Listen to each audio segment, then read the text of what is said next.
Welcome back to the deep dive.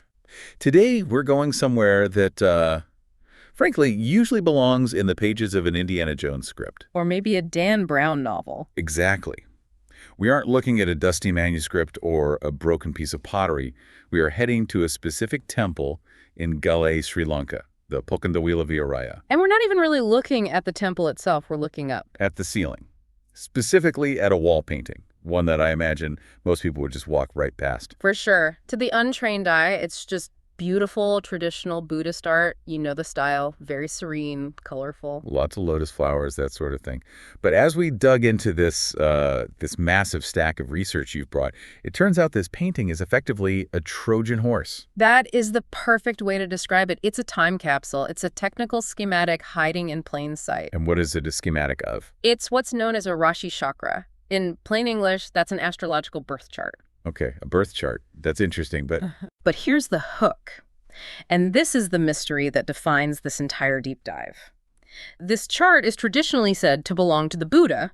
Right. But if you actually run the math, the forensic astronomy, so to speak, the planetary positions painted on that wall do not match the date we read in every history textbook in the world. We're talking about the famous 563 BCE or maybe 623 BCE dates, right? The ones that are on Wikipedia in the encyclopedias taught in every university. Precisely. They do not fit. It's like looking at a painting of a night sky with a full moon and trying to claim it was painted during a solar eclipse.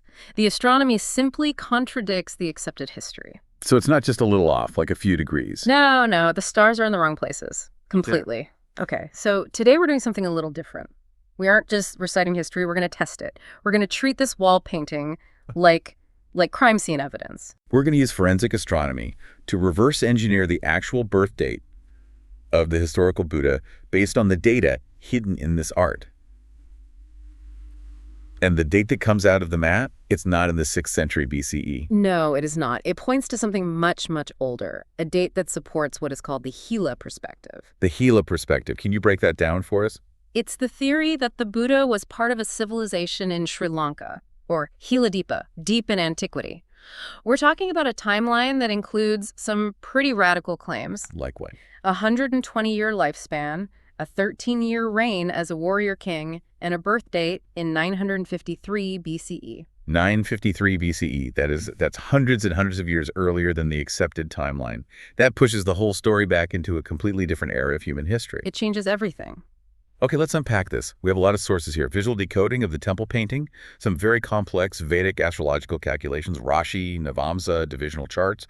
And a dialogue, a sort of back and forth between a researcher and an analytical intelligence, basically verifying all the math. It's pretty dense stuff. It looks like we're getting into the weeds of what I'm calling God mode astrology here. We are, but it's necessary weeds. Because to understand the person, you have to understand the blueprint. And I think the best place to start is with the chart itself. The painting. Exactly. When you look at the painting in the Polkadawila Viharaya and you translate those symbols back into planetary positions, you realize this isn't just a good horoscope. It is what we call a God mode configuration. I love that term, God mode. It sounds like a cheat code in a video game where you have infinite health and ammo. What makes this chart so special, technically? It's what's called a grand cross of exaltation. In Vedic astrology, planets aren't just placed randomly. They have specific signs where they're at their absolute peak power. This is called their exaltation or ucha state. Okay, so exaltation means peak performance. Think of it like the signal strength on your phone. Most people are walking around with planets operating at 2 or 3 bars. Maybe, if you're lucky, you have one planet at 5 bars, full signal. Okay, so one exalted planet is lucky. 2 is really rare. Exactly. Great kings, world leaders, geniuses, they might have 2, maybe 3 if they're generational figures. So this chart has? This chart has 5. 5 key planets in positions of massive exalted strength. 5. That sounds statistically impossible. Walk me through them. What are we looking at? All right, let's start with the central power source, the sun. In this chart, the sun is in Aries. Now, Aries is the sign where the sun is exalted. The king is on his throne. The king is on his throne, radiating maximum power. It represents the self, the soul's authority. But it's not just in Aries. It is placed in the 10th house. Yeah, for those of us who aren't astrologers, what does the 10th house represent? The 10th house is the house of career, public standing, and authority. It's the highest point in the sky, directly overhead. For the sun to be in the 10th house, the birth has to take place at high noon. High noon. So the sun is blazing directly overhead, no shadows. No shadows, correct. So you have the king archetype operating at maximum solar power at the highest visibility. It's what is called an Abhijit Muhurta, a victorious moment. So this isn't a chart for someone who hides in the shadows. This is a chart for someone who commands the light. That's a great way to put it. This is a public figure of immense authority. Okay, so that's a superpowered sun. That's one. What's next? Then you look at the first house, the ascendant. This represents the self, the body, the immediate personality. In this chart, the rising sign is Cancer. And sitting right there in the first house is Jupiter. And let me guess, Jupiter likes being in Cancer. Jupiter loves being in Cancer. It is exalted there. When you have exalted Jupiter in the first house, specifically in a cardinal sign like Cancer, it creates a very specific planetary combination called Hamsa Yoga. Hamsa Yoga, what does that mean? Hamsa means swan. In mythology, the swan can separate milk from water, so it represents the ability to discern pure truth from lies. So it's the ultimate wisdom filter, a built-in BS detector. Exactly. It indicates divine protection, immense wisdom, and the nature of a world teacher. It is the classic signature of a guru. So just with these two planets, you have the ultimate king from the sun and the ultimate guru from Jupiter, both maxed out. Both at full power. And they're in a square aspect, which creates a dynamic tension between that kingly authority and that guru-like wisdom. That's a powerful combination. But usually when we think of the Buddha, we think of peace. Yet, looking at your notes here, I see Mars is heavily involved, and Mars is the planet of war. That is where this gets fascinating, and it's where the story starts to change. Look at the 7th house, the house of relationships, the public, and also opposition. Okay. We have Mars there, situated in the sign of Capricorn, and yes, Mars is exalted in Capricorn. So we have a war planet at max power. This creates another one of these powerful yogas, this one called Ruchaka Yoga. Usually in a mundane chart, this makes a conquering general. It is pure, executive warrior energy. It gives the person a relentless drive and the capacity to command. Wait, I have to stop you there. I thought the Buddha was the ultimate pacifist. Non-violence, ahimsa. Why on earth does he have a conquering general placement in his chart? And that is the nuance we often miss when we look at history through a modern, somewhat sanitized lens. Ruchaka Yoga gives the capacity to conquer. It gives the iron will. Right. In a spiritual context, think about what the Buddha actually did. He sat under a tree and faced down Mara, the personification of desire, fear, and death. He refused to move until he broke through the simulation. You cannot do that if you are passive. No, that's an act of will. It's an act of supreme will. You can only do that if you have the unshakable discipline of a warrior. So it's weaponized peace. It's spiritual warfare. The battle is internal. Precisely. It's the conquering of the self rather than the conquering of land. But, as we will see later when we get to the biography, it also suggests a phase of life where he might have been a literal commander. Oh, that's a teaser. Okay, so that's Sun, Jupiter, Mars, all exalted. Who else invited themselves to this party? Venus. Venus is in the 9th house, the house of Dharma, religion, and higher truth. And guess what? Venus is exalted in Pisces. Of course it is. This is getting ridiculous. It's an absolutely stacked chart. This placement indicates supreme devotion, artistic genius, and a universal kind of love. It softens that hard, general energy of Mars.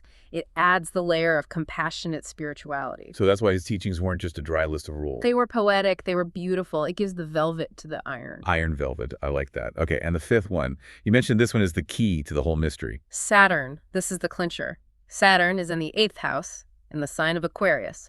Now, Aquarius is Saturn's own sign. It's Mula Trikona. It's comfortable there. It's powerful there. And the 8th house is? The 8th house is the house of longevity, death, transformation, and occult knowledge. Saturn in the house of death. That sounds ominous. It sounds bad, but in astrology, it's actually the secret to immortality, so to speak. When the Lord of Time and Death, Saturn, is strong in the house of death, he doesn't kill you, he protects you. Oh, okay. It creates Ayushkaraka, the indicator of immense lifespan.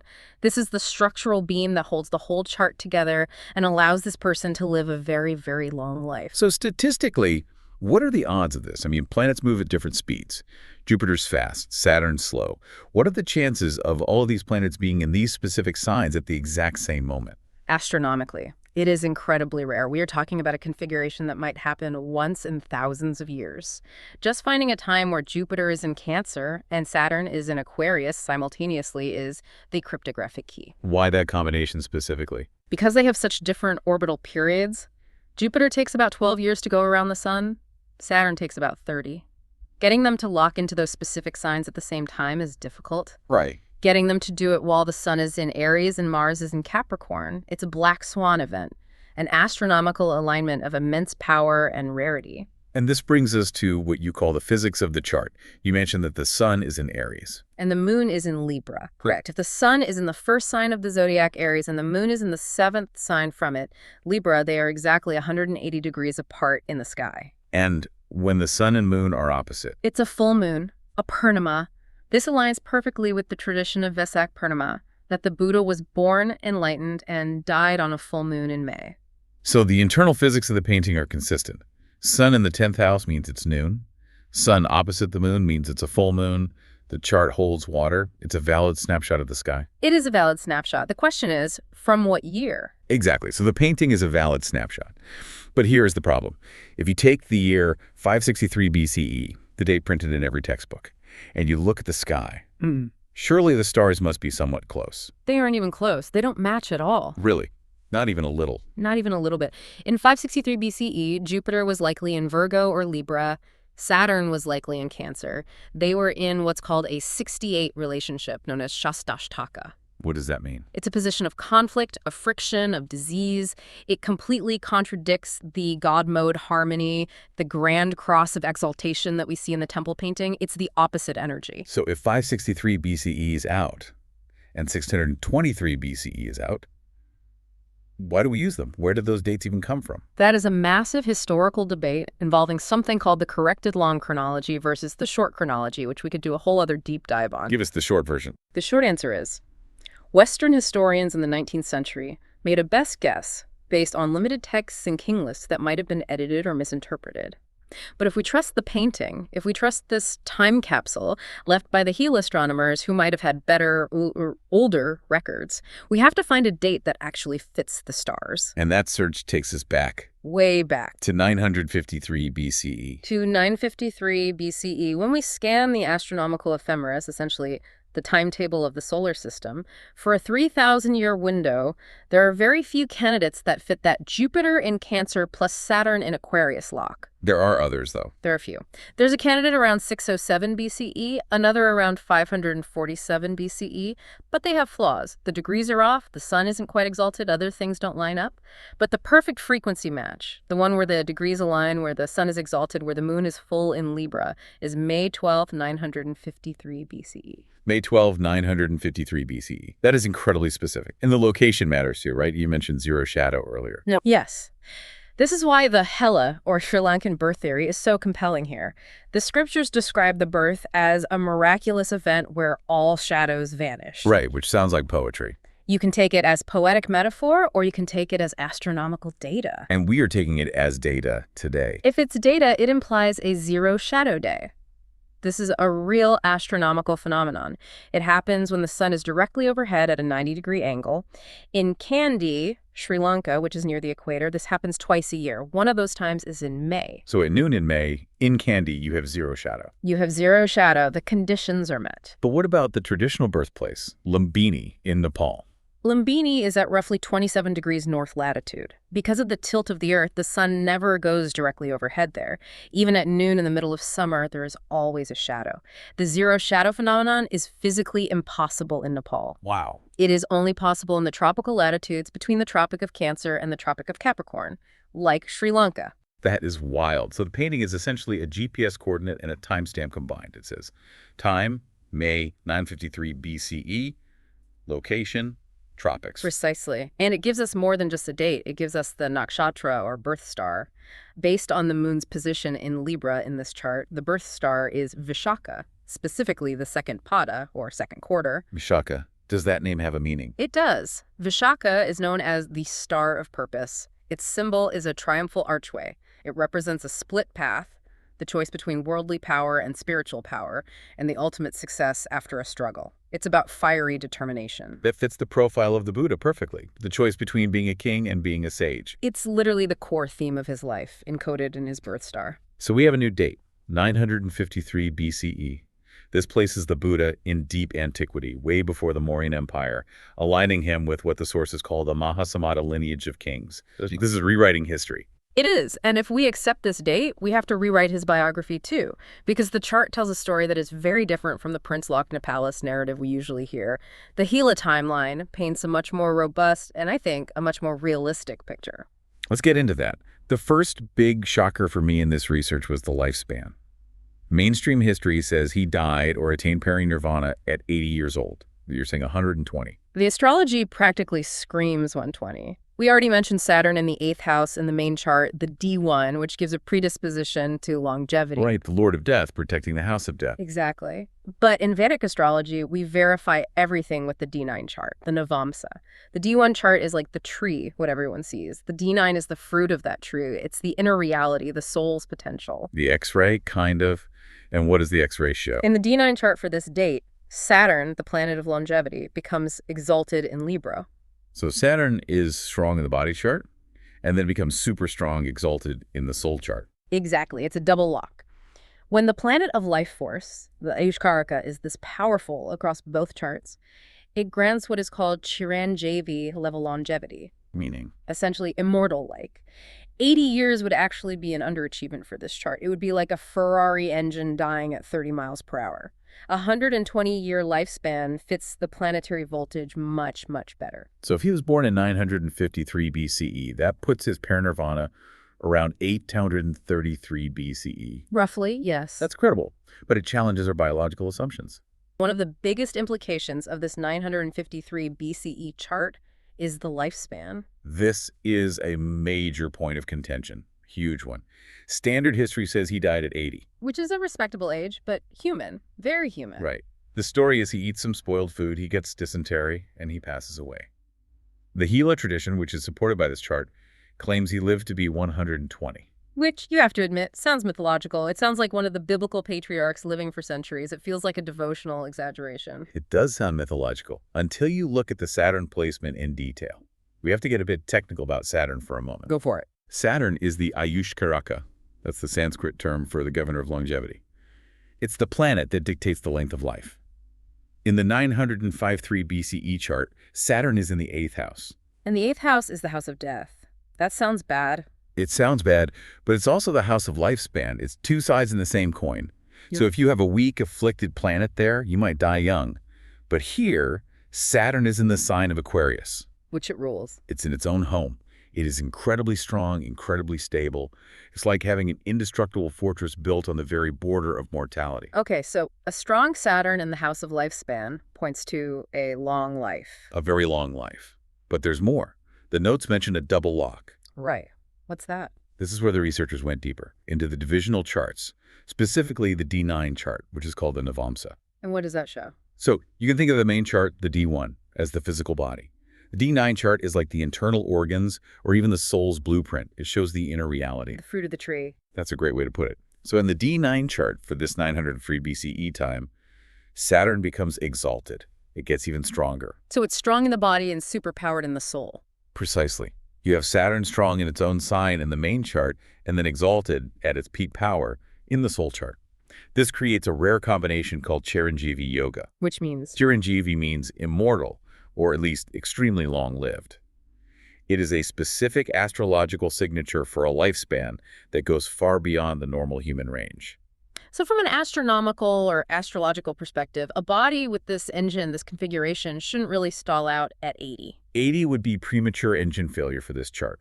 120 years, which would mean dying in 833 BCE, is the mathematically consistent outcome based on these planetary... Maybe it wasn't a myth. Okay, let's talk about his mother. The story we all know is that Queen Mahamaya died 7 days after giving birth.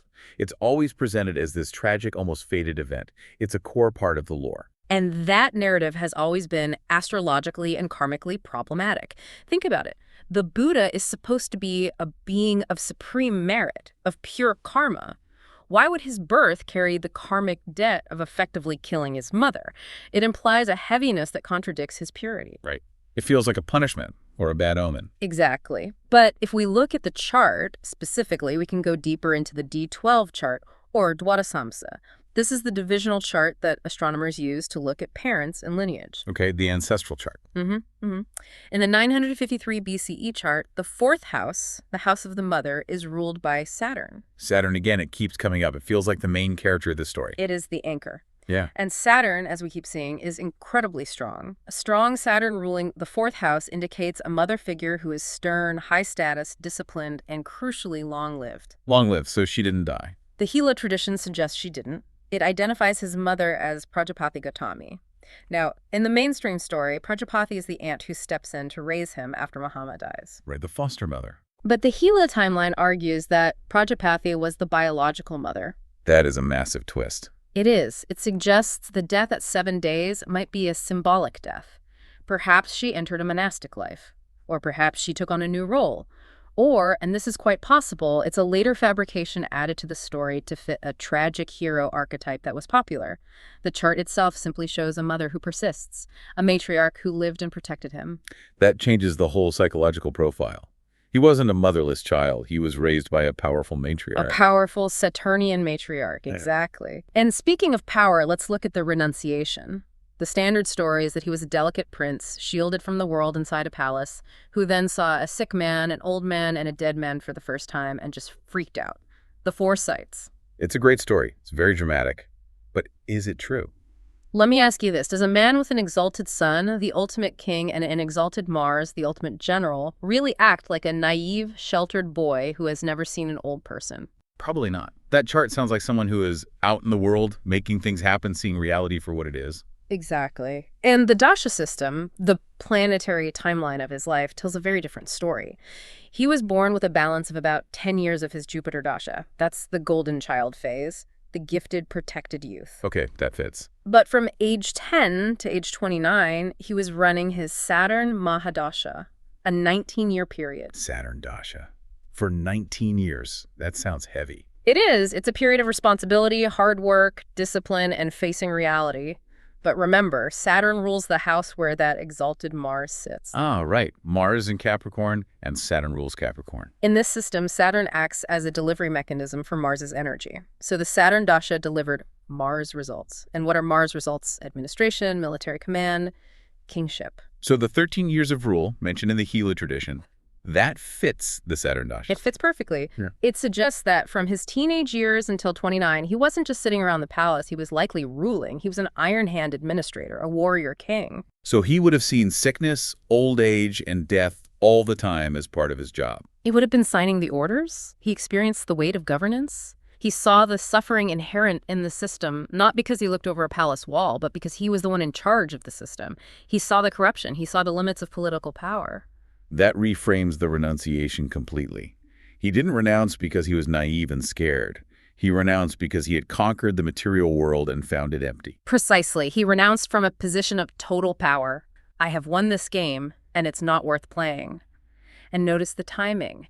He left exactly when the Saturn Dasha ended at age 29. As soon as that Mars delivery phase was over, he walked away. That makes the story so much more potent. It wasn't flight, it was a strategic decision made by a seasoned ruler.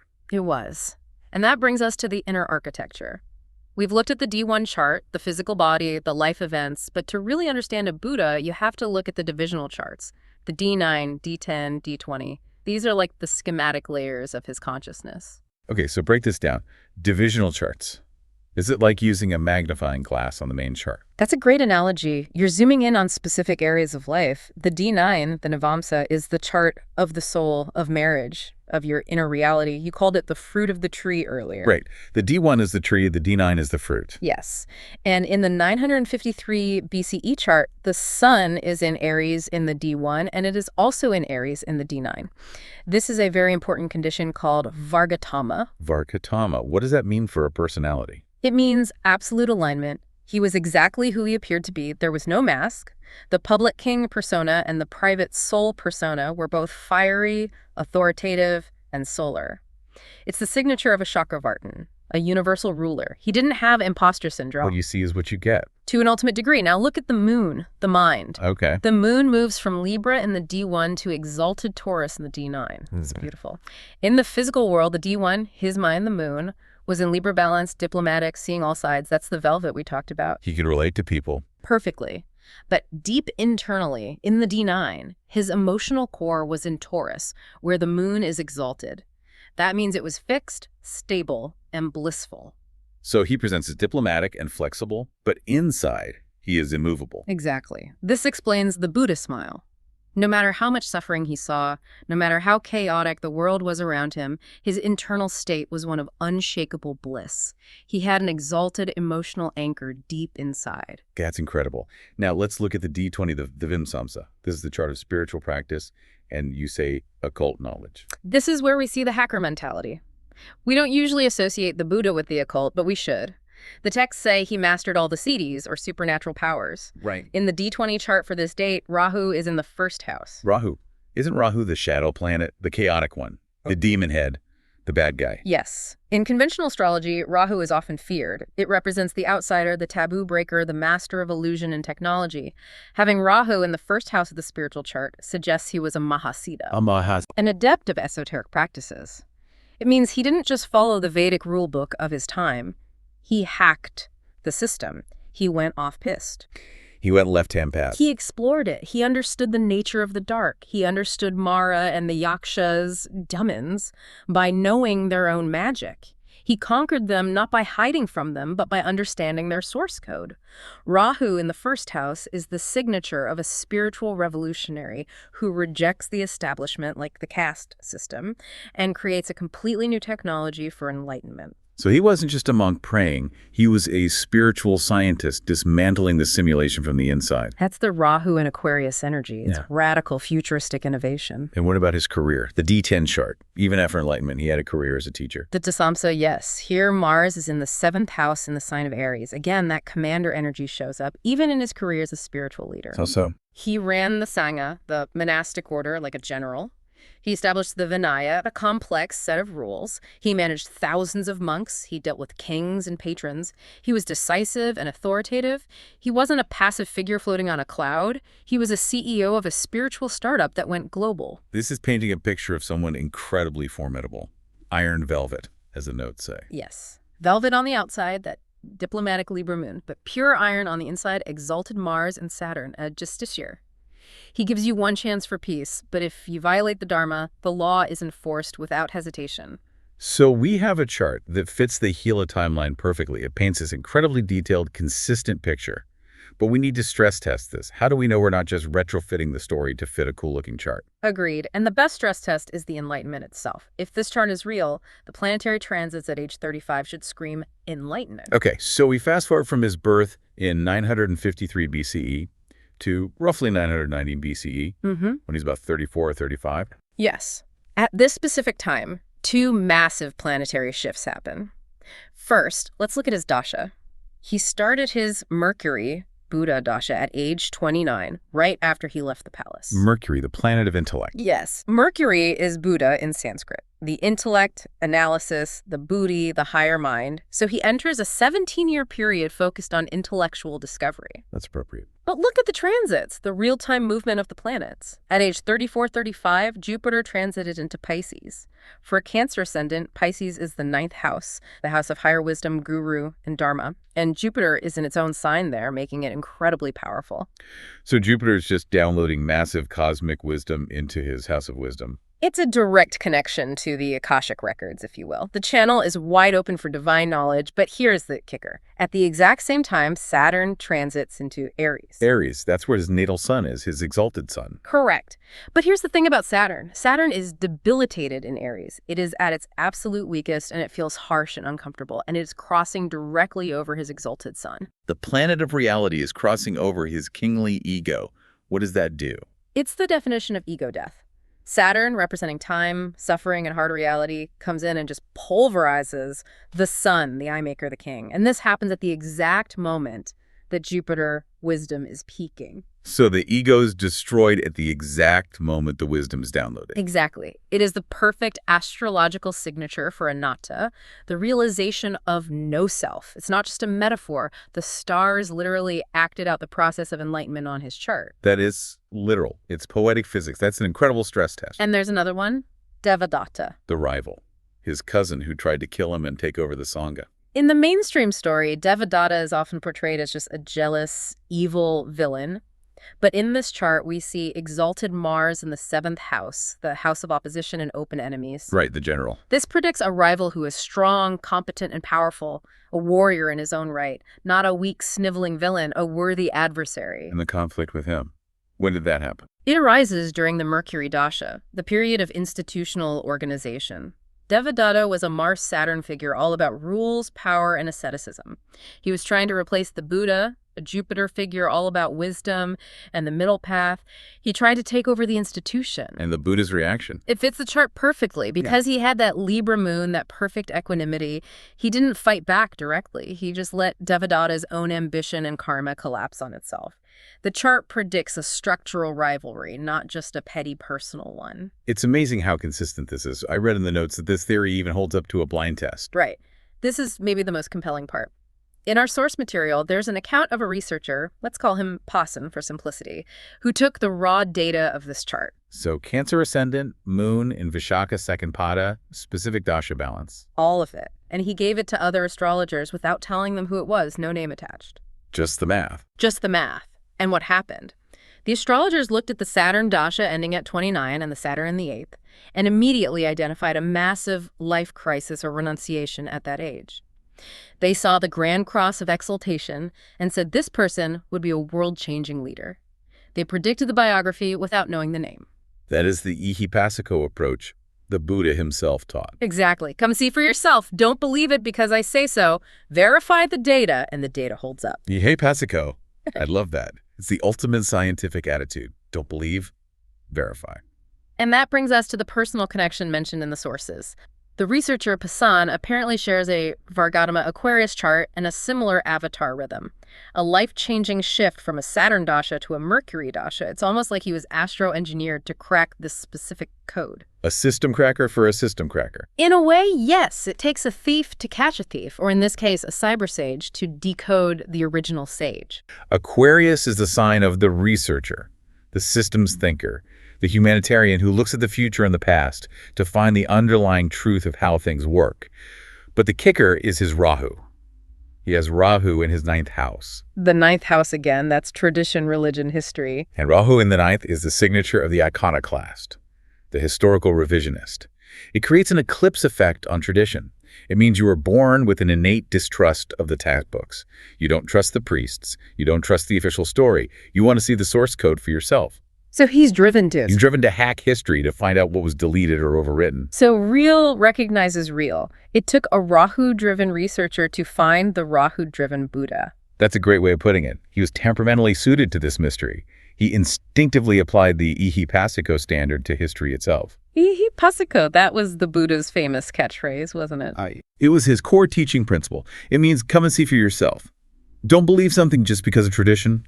Don't believe it because I, the Buddha, said so.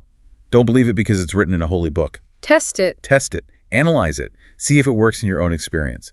So Poisson applied that. If the 563 BCE date fails the mathematical test, discard it. If the 953 BCE date fits the painting, the lifespan, the divisional charts, and the philosophy, then keep it until better data comes along. So, to summarize, the mission of this deep dive today wasn't to preach a new religion or a new belief. It was simply to audit a historical timeline using the stars as our guide. Exactly. And the audit suggests that the history of Sri Lanka, the ancient Hela civilization, might be the missing link in this whole story. If the Buddha was indeed born there in 953 BCE, then that island wasn't a periphery of the Buddhist world. It was the epicenter, the origin point. That completely changes the geopolitical map of the ancient world. It flips the map on its head. It flips everything. It really does. So here's the final thought for you, the listener, to take away.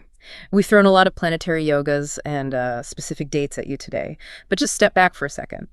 Look at the narrative arc itself. Yeah. Which story is more coherent? Does it make more sense that the ultimate master of karma was born into a tragic situation that created a karmic plot hole, the death of his mother? Or does a coherent 120-year cycle of support and continuity make more sense? Does it make more sense that he was a frightened, naive boy running away from reality?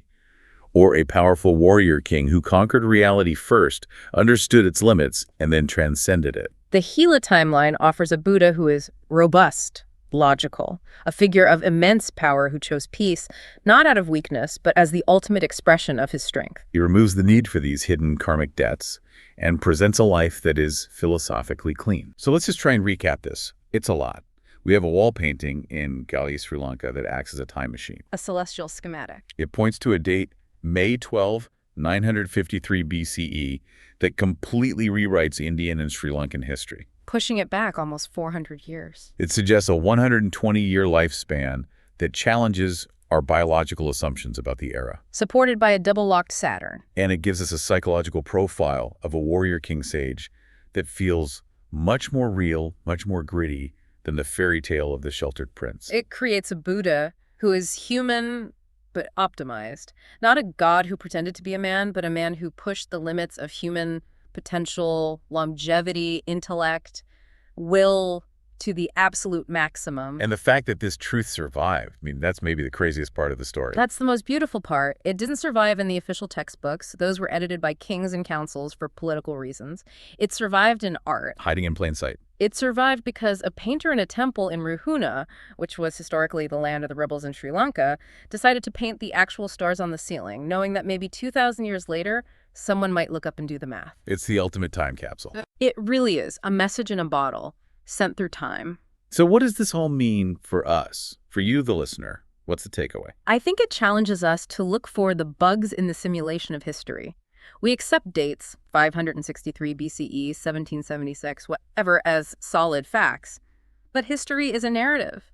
It's a story written by winners and editors. But the stars? The stars, however, don't lie. They are a clock that keeps ticking, regardless of who is in power. Their movements are verifiable. It makes you wonder what else is wrong. What other parts of the accepted narrative are just cover stories? Exactly. If the timeline of arguably the most significant spiritual figure in Asia is off by 400 years, what other timelines are distorted? What other myths, like the 120-year lifespan or a forgotten advanced Hela civilization, are actually historical realities that we just deleted because they didn't fit our neat and tidy model of the past? That is a thought that will keep me up tonight. It's a good kind of insomnia. It's the kind that leads to discovery. Indeed.